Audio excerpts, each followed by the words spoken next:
So you are? Simon Haynes. You play with? Guerilla Toss.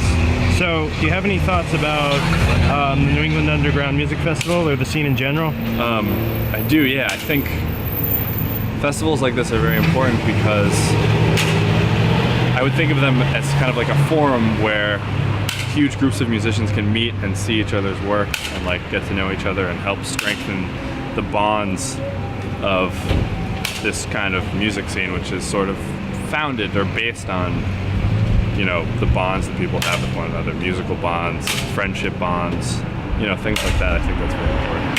So, I know you're originally from the Bay Area in California. California. How do you think that compares to the music scene in Boston, specifically the experimental scene? I mean, you know, when I was living in California, there was a lot. There wasn't that much. There was a very strong divide between like sort of like garage rock, which would happen in like kind of like basements or, you know, like shitty bars, dive bars. And then there was this kind of experimental scene that was a little bit more sort of would happen in galleries and was kind of a little bit more on the high end side of things.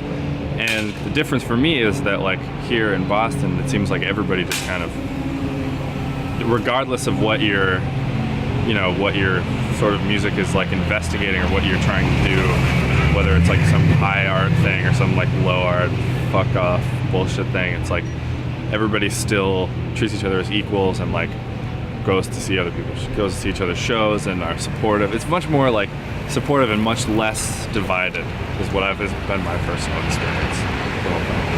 What do you think about the direction the scene's headed in? Like, what do you think about some of the newer people who are coming on the scene, etc.? Well, I know that's a really vague question. No, I think I know what you mean. I mean, they're you know, new people show up all the time, and there are new people who want to be a part of it. And it seems to me like every season, like a new group of kids come from college, and so far, I found that like it is usually,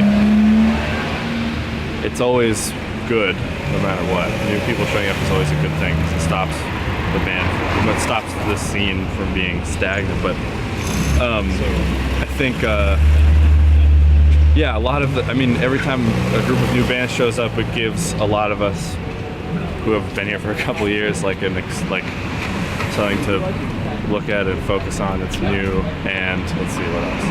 Like, you know, like bands like Designer and stuff have kind of just showed up fairly recently and are already sort of kind of making a name for themselves and really getting involved in what's going on. And I think that's a very good thing. I think it's good that there are even opportunities for people to show up and be like, hey, I'm some wacky fucking dude that nobody's met. And everybody's like, yes, okay, let's rock with you. You know, I don't know.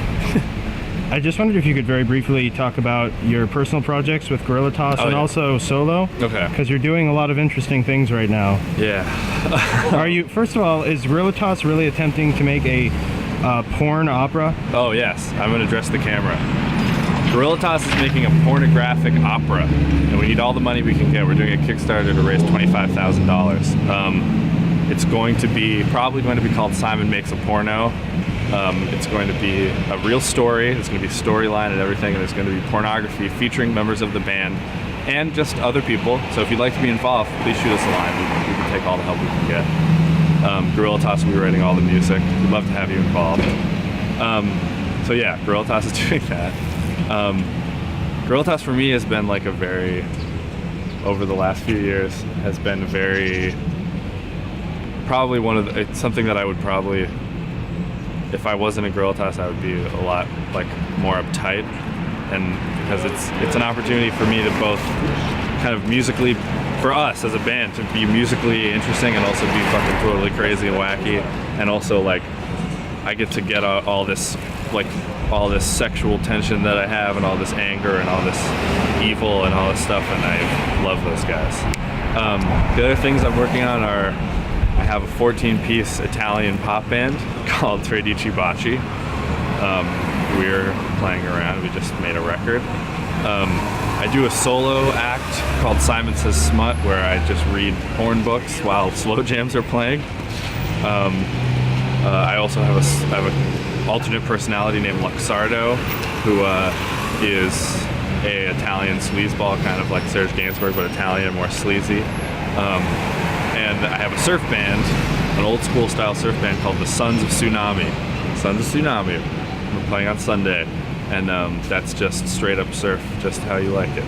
And do you think Coleman's going to make a reappearance? How's Coleman feeling these days? He's all right. He's been kind of the thing about Coleman is that Coleman is happy to be around, but only when people invite him. So when Coleman gets the opportunity to, I'm sure he'll make an appearance. But you know, recently nobody's been interested in what Coleman's been doing, which is fine because it's kind of a one-trick Coleman. And I think we just had a guest appearance Yeah, by one of Pat. the members of Colton Leper. Pat from Colton Leper. Yeah. A great new band on the scene, Colton Leper. Check them out; they're really fun. Yeah.